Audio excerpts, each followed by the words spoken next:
যে এটি একটি লাভজনক রুট এবং এই লাভজনক রুট বন্ধ কেন করা হচ্ছে, এটি বন্ধ হওয়ার আনুষ্ঠানিক কোনো ঘোষণা কিন্তু এখন পর্যন্ত আসেনি। আমরা এই লাভজনক রুটে আমাদের বিমানের এক শ্রেণীর কর্মকর্তা কিন্তু একটি অদৃশ্য দেয়াল তৈরি করার চেষ্টা করছেন। আমাদের প্রবাসী যারা আছেন অথবা প্রবাস থেকে যারা টিকিট বুকিং করতে যাচ্ছেন তাদের সেই টিকিট কিন্তু বুকিং করতে দেওয়া হচ্ছে না। সেটির কারণ কি সেটিও কিন্তু তারা স্পষ্ট করছেন না।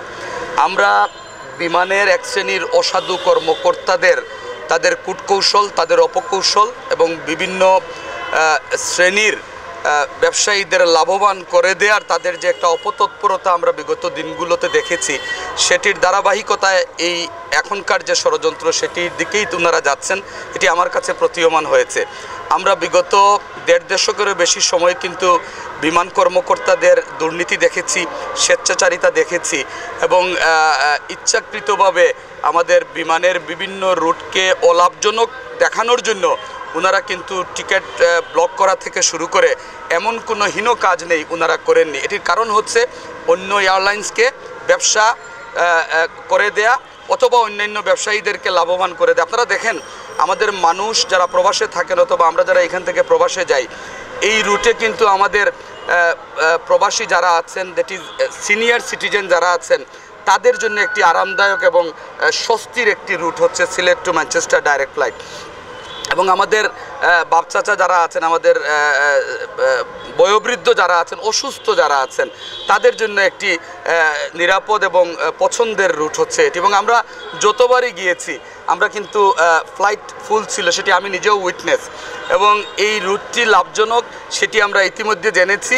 একটি লাভজনক রুটকে এইভাবে বন্ধ করে দেওয়ার যে অদৃশ্য একটি পায়তারা আমরা লক্ষ্য করছি, সেটির ব্যাপারে আমরা কনসার্ন, আমরা এই ব্যাপারে উদ্বিগ্ন, আমরা বিস্মিত, আমরা ক্ষুব্ধ।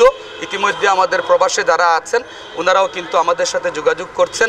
আমরা মনে করি যে একটি সদ্য স্বাধীন সার্বভৌম দেশে দ্বিতীয়বারের মতো যেটি আমাদের ছাত্র গণ অভ্যুত্থানের মাধ্যমে আমরা পেয়েছি, এই দেশকে এবং এই দেশের জাতীয় পতাকাবাহী একটি এয়ারক্রাফটকে যে কোনো ধরনের ষড়যন্ত্র প্রতিহত করার জন্য আমাদের এই পবিত্র নগরীর মানুষজন প্রস্তুত আছেন এবং এই রুট বন্ধ করার যে কোনো অপচেষ্টার বিরুদ্ধে তারা প্রয়োজনে রাজপথে আন্দোলন করবে এবং এটি কখনো বন্ধ হতে দেবে না, এটি আমরা প্রত্যাশা করি। এবং আমি আরেকটি কথা বলি, বিমানের সম্মানিত ঊর্ধ্বতন কর্মকর্তা যারা আছেন, আপনাদের প্রতিও আমাদের আহ্বান থাকবে যে আপনারা সিলেটের মানুষের এই বিষয়টি, তাদের অনুভূতির এই বিষয়টি এবং একটি লাভজনক রুটকে বন্ধ করে দেওয়ার যে পায়তারা যে বা যারা করছেন, আপনারা ঊর্ধ্বতন কর্মকর্তা হিসাবে এই বিষয়টি খেয়াল করবেন, দেখবেন এবং এই ব্যাপারে আপনারা কার্যকর পদক্ষেপ নেবেন, সেটি আমরা প্রত্যাশা করি।